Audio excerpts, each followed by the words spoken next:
A faint howling in the distance pierces the night. The monsters we have created, lumbering to rampant life, are heading, even now, toward our village.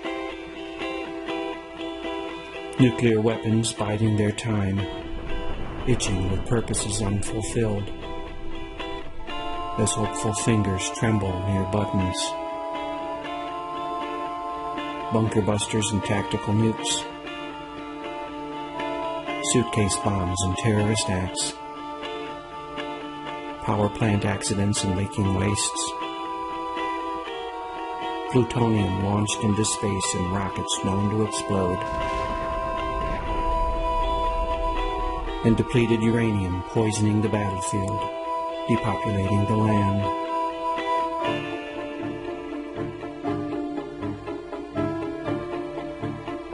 Chemical warheads and biological black magics, sarin and soman and VX and phosgene, anthrax and smallpox and plague, enough to take out entire cities, enough to cover the planet. And they don't care who lets them out, as long as they get to play. Other nasties lurch toward us on their own, old friends, new creations, and recent escapees. Ebola, Marburg, Lassa, and SARS, swine flu, bird flu, HIV, and AIDS. The rebound of tuberculosis, cholera, malaria, and typhus. Prions and mad cows, scrapey sheep, and chronic wasting disease.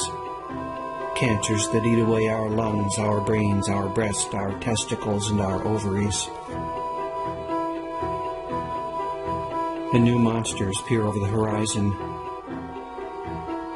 Good intentions spliced to blind arrogance and numbing greed. Frankenfoods and Terminator seeds. Herbicide-tolerant and pesticide-laced crops. Patented life, barely tested, quietly ticking, let loose upon the land, as if their creators, having looked at the world, managed to learn nothing at all. The monster's howls grow frenzied. Chemicals in our land, our sky, our rain, our rivers, our food, our bodies, our babies. Rising male infertility rates and Superfund sites and ozone depletion. Rivers dammed and salmon doomed. Topsoil loss and fertilizer runoff. Huge oceanic dead zones and depleted fisheries. And the ghosts of silent whales scraping over the corpses of coral reefs. The monsters advance and forests collapse under their feet, leaving indigenous cultures battered, homeless, soul-sick, or dead, disrupting water and oxygen cycles and turning soil into deserts, as tigers and salmon and tree frogs and falcons stumble down the path toward extinction, their heart-rending voices lost in the chatter of chainsaws and the coughing insults of bulldozers. And all the while the climate is changing. Angry summers, insistent floods, belligerent blizzards, grudging droughts and pissed-off hurricanes, with poles warming and ice shelves calving, permafrost slumping and glaciers receding, sea levels rising and big cities sinking, as ocean currents halt and superstorms gust, deserts expand and rabbits run and locusts hoard and army ants march and mosquitoes hunt and rodents overrun. The balance undone,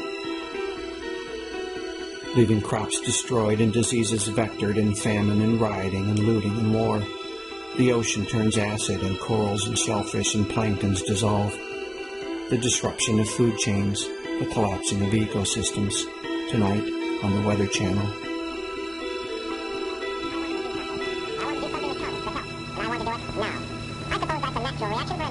Watch it now while you can, because oil is peaking with no clear replacements.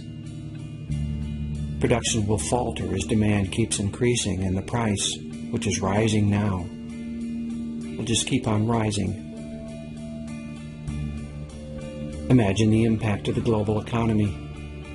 to the truckers and farmers, to your neighbors, yourself. Watch the bidding war rage from trade floors to battlefields. Watch the Pentagon plan and the Patriots act. Go look out the window. Do you feel a draft? World populations fueled by the input of oil.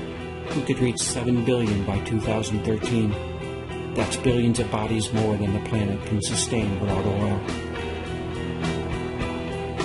We're consuming the planet and poisoning the soil and the air and the water that we all need to live. We're driving a high-speed train to the end of life, and we're taking the rest of the planet, trillions upon trillions of living souls, along with us.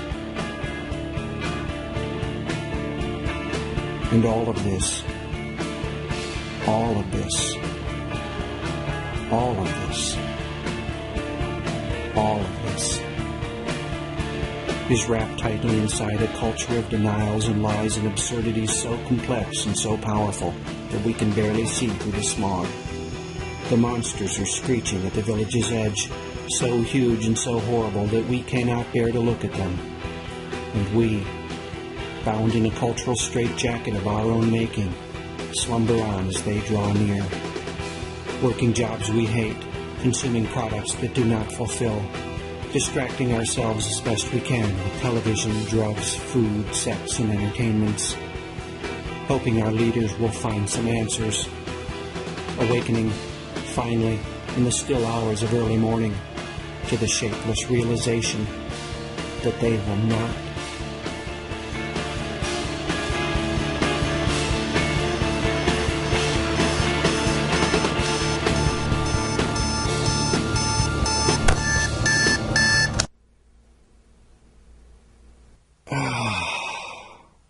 What a nightmare.